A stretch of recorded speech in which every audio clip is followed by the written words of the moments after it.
بسم اللہ الرحمن الرحیم۔ اسلامک سول کے ناظرین السلام علیکم۔ جیسا کہ پچھلی ویڈیو میں آپ نے دیکھا، حضرت ابراہیم علیہ السلام بت خانے میں بتوں کو توڑ کر واپس نکل آتے ہیں، تو اسی ویڈیو کا یہ دوسرا پارٹ آج آپ کی خدمت میں پیش ہے۔ ناظرین، جب شہر کے لوگ واپس آ کر اپنے بت خانے گئے تو بت خانے کا حشر دیکھ کر حیران اور غصہ ہوئے۔ لوگ سوچ میں مبتلا تھے کہ یہ سب کس نے کیا ہوگا۔ سب لوگوں کی زبانوں پر ایک ہی سوال تھا، کس نے ہمارے خداؤں کے ساتھ یہ سلوک کیا ہے؟ بعض لوگوں نے کہا کہ ہم نے ایک شخص کو ان بتوں کی برائی کرتے ہوئے سنا ہے کہ جس کا نام ابراہیم ہے اور بتوں کی عبادت کو بے عقلی کا کام سمجھتا ہے، اور اس نے ہمیں لعنت ملامت بھی کی تھی، اس لیے یہ ممکن ہے کہ یہ کام اسی نے کیا ہو۔ اس طرح حضرت ابراہیم علیہ السلام پر شک ظاہر کر کے ان پر ایک مقدمہ چلایا گیا۔ انہوں نے حضرت ابراہیم علیہ السلام سے پوچھا، کیا ہمارے خداؤں کے ساتھ یہ سلوک تم نے کیا ہے؟ حضرت ابراہیم علیہ السلام نے بڑے اطمینان سے جواب دیا، یہ بات اس بڑے بت سے پوچھئے جس کے کندھے پر کلہاڑا ہے۔ اس شخص نے کہا، وہ تو بول نہیں سکتا۔ حضرت ابراہیم علیہ السلام نے جواب دیا، جی ہاں، بولنا تو دور کی بات ہے، اگر اس کی ناک پر کوئی مکھی بھی بیٹھ جائے تو یہ اسے بھی اڑا نہیں سکتا۔ بھلا دوسروں کو کوئی فائدہ یا نقصان کیا پہنچائے گا؟ مگر تعجب کی بات یہ ہے کہ تم پھر بھی اس مجبور لاچار کو خدا مانتے ہو، اس کو سجدہ کرتے ہو اور اس کی پوجا میں مست رہتے ہو۔ بس نہیں کرتے تو اس خدا کی جس نے ساری کائنات کو پیدا کیا اور جو ہر چیز پر قدرت رکھتا ہے۔ لوگوں نے حضرت ابراہیم علیہ السلام کی باتیں بڑی غور سے سنی اور سوچنے لگے کہ یہ نوجوان سچ کہتا ہے، سچ مچ پتھر، مٹی اور لکڑیوں سے بنی یہ مورتیوں میں کیا طاقت ہے۔ لیکن ایک آدمی کے دل پر آپ علیہ السلام کی باتوں کا الٹا ہی اثر ہوا۔ وہ بولا، ابراہیم، تمہاری باتوں سے پتہ چلتا ہے کہ ہمارے خداؤں کا ستیہ ناش تم نے ہی کیا ہے، اور اگر تمہیں چھوڑ دیا جائے تو آج تم نے ہمارے بتوں کو توڑا ہے، کل ہمارا سارا بت خانہ ہی گرا دو گے، اس لیے تم جیسے انسان کو زندہ نہیں چھوڑا جا سکتا۔ جو لوگ اس وقت موجود تھے وہ اس شخص کی باتیں غور سے سن رہے تھے۔ یہ شخص نمرود کا بھیجا ہوا جج تھا۔ لوگ کھڑے اس بات کا انتظار کر رہے تھے کہ دیکھیں اس نوجوان کے لیے کیا سزا تجویز کی جاتی ہے۔ اس سزا کو سننے کے لیے ان کو زیادہ انتظار نہیں کرنا پڑا۔ جج بولا، ابراہیم، تمہارے اس جرم کی سزا ہے کہ تمہیں زندہ جلا دیا جائے گا اور تمہاری خاک ہوا میں اڑا دی جائے گی۔ حضرت ابراہیم علیہ السلام نے کہا، میں تمہارے اس فیصلے سے نہیں ڈرتا۔ زندگی اور موت کا مالک میرا اللہ ہے۔ جو کچھ میں کہہ رہا ہوں وہ حق ہے اور میری بات کو میرا اللہ سن رہا ہے۔ جج نے حضرت ابراہیم علیہ السلام کو جو فیصلہ سنایا، نمرود نے اس پر عمل درآمد کے لیے فوراً تیاری شروع کر دی۔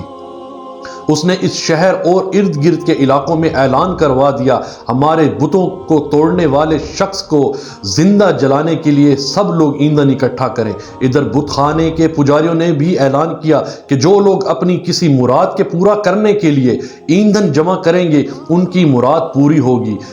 اس اعلان کو سننے کے بعد لوگوں نے زیادہ سے زیادہ ایندھن اکٹھا کر لیا۔ ادھر شہر کے لوگوں نے بھی لکڑیاں اکٹھا کرنا شروع کر دی اور ادھر ابراہیم علیہ السلام کو قید کر کے لے گئے۔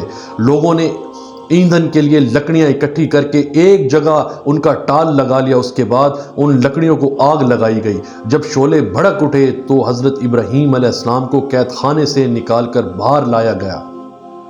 جب انہیں اس میدان میں لایا گیا جہاں آگ جلائی گئی تھی تو آپ علیہ السلام نے اس آگ کو دیکھ کر ہنس پڑے۔ ابراہیم علیہ السلام نے اس اونچے مینار کو بھی دیکھا جو میدان سے کچھ فاصلے پر تعمیر کیا گیا تھا، جس میں ایک خوبصورت کمرہ تھا اور نمرود کے ساتھ اس کے وزیر اور مشیر بیٹھے تھے۔ کہتے ہیں کہ یہ آگ اتنی شدید تھی کہ اس کے اوپر ایک فسق کے فاصلے تک کوئی پرندہ اڑ نہیں سکتا تھا۔ چنانچہ جب حضرت ابراہیم علیہ السلام کو وہاں لایا گیا تو ان لوگوں کو یہ مسئلہ درپیش آیا کہ اب ابراہیم علیہ السلام کو اس آگ میں کیسے پھینکا جائے۔ اس دوران شیطان مردود نے ان کے دماغوں میں منجلیق کا تصور ڈالا۔ حضرت امام جعفر صادق رحمۃ اللہ علیہ سے منقول ہے کہ منجیق دنیا میں سب سے پہلے حضرت ابراہیم علیہ السلام کے لیے کوفہ میں کوثار نامی ایک نہر کے کنارے بنائی گئی اور وہ قریائے کنتانہ میں تھی۔ اس منجیق کو شیطان نے بنایا تھا، چنانچہ حضرت ابراہیم علیہ السلام کو منجیق کے ذریعے آگ میں پھینک دیا گیا۔ اس وقت آسمان و زمین سے فریاد بلند ہوئی اور کائنات کی ہر شے ابراہیم علیہ السلام کی امداد کی خواہش کی۔ زمین نے کہا پروردگار عالم، مجھ پر ابراہیم علیہ السلام کے سوا تیری عبادت کرنے والا کوئی نہیں ہے، کیا تو راضی ہے کہ لوگ اس کو جلا دیں؟ فرشتوں نے کہا تیرے خلیل ابراہیم علیہ السلام کو لوگ جلا رہے ہیں۔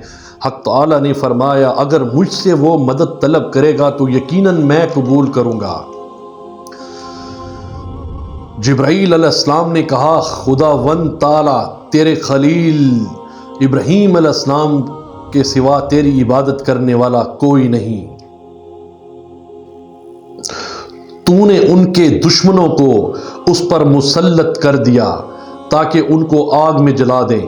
اللہ تعالیٰ نے فرمایا خاموش ہو جا، ایسی بات تیرے جیسا بندہ کہہ سکتا ہے جو ڈرتا ہے کہ کوئی امر اس کے قبضہ اختیار سے باہر ہو جائے گا۔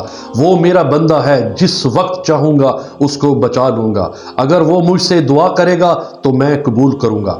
پھر ابراہیم علیہ السلام نے پروردگار سے دعا کی یا اللہ یا واحد یا احد یا من لم یلد ولم یولد ولم یکن لہ کفوا احد نجنی من النار برحمتک۔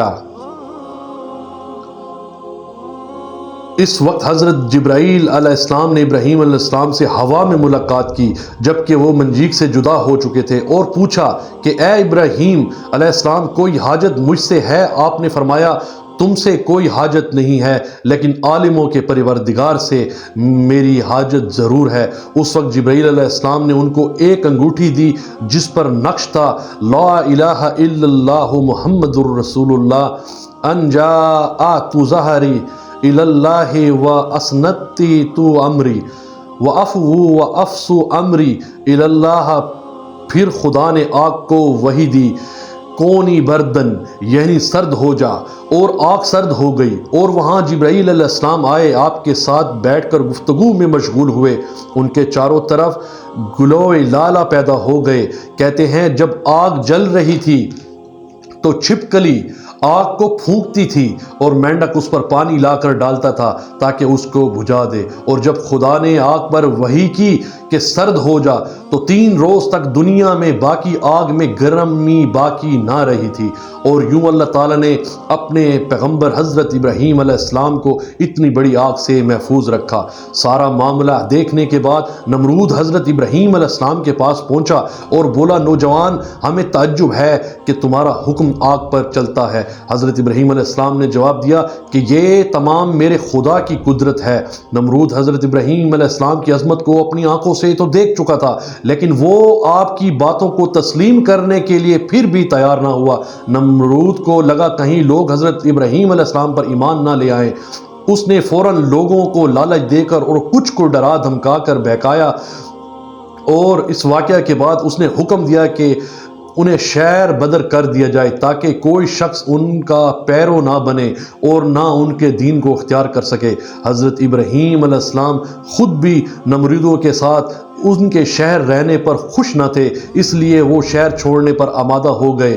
چنانچہ انہوں نے اپنی بکریاں اکٹھا کیں اور انہیں اپنے ساتھ لے کر روانہ ہو گئے کیونکہ آپ کے ساتھ بہت سی بھیڑ بکریاں اور دوسرا سامان بھی تھا۔ اس نے نمرود کے حکم دیا کہ سارا مال بحق کے سرکار ضبط کر لیا جائے۔ حضرت ابراہیم علیہ السلام نے کہا اگر تم میری بھیڑ بکریاں اور میرا مال و متاع لینا چاہتے ہو تو جو عمر میں نے اس سرزمین میں صرف کی ہے وہ عمر مجھے لٹا دو، یہ بھیڑ بکریاں بے شک تم اپنے پاس رکھ لو۔ بات بگڑ گئی تو مقدمہ نمرود کے ایک مصنف کے پاس پہنچا۔ اس نے فرقین سے دلائل اور بیانات سننے کے بعد فیصلہ حضرت ابراہیم علیہ السلام کے حق میں دے دیا۔ تب آپ اپنی بھیڑ بکریاں اور دوسرا سامان لے کر اپنی بیوی سارہ اپنے بھتیجے حضرت لوط علیہ السلام کے ہمراہ بابل چھوڑ کر چل دیے۔ اکثر مؤرخوں اور بعض مفسروں نے ذکر کیا ہے کہ آگ سے نجات کے بعد حضرت ابراہیم علیہ السلام نے نمرود کو دین حق کی دعوت دی۔ نمرود نے کہا میں تمہارے خدا سے جنگ کروں گا، اور ایک دن مقرر کیا۔ اس روز نمرود اپنے لشکر کے ساتھ میدان میں آیا۔ حضرت ابراہیم علیہ السلام اس روز تنہا اس کا مقابلہ کرنے کے لیے کھڑے ہوئے، یہاں تک کہ حق تعالیٰ نے اتنے مچھروں کو بھیجا کہ فضا تاریک ہو گئی، اور وہ لشکر پر حملہ آور ہوئے اور ان کے سر اور ناک پر لپٹ گئے، یہاں تک کہ سب کے سب بھاگ کھڑے ہوئے۔ نمرود بھی ذلیل اور رسوا ہو کر واپس آیا، لیکن پھر بھی ایمان نہ لایا، تو خدا نے ایک کمزور مچھر کو حکم دیا کہ اس کے دماغ میں گھس جا۔ وہ اس کے دماغ میں جا کر اس کا مغز کھانے لگا۔ نمرود اس قدر بے چین ہو گیا کہ اس نے اپنے بندوں سے کہا کہ میرے سر پہ بھاری چیزیں ماریں، شاید اس سے مجھے تسکین مل جائے۔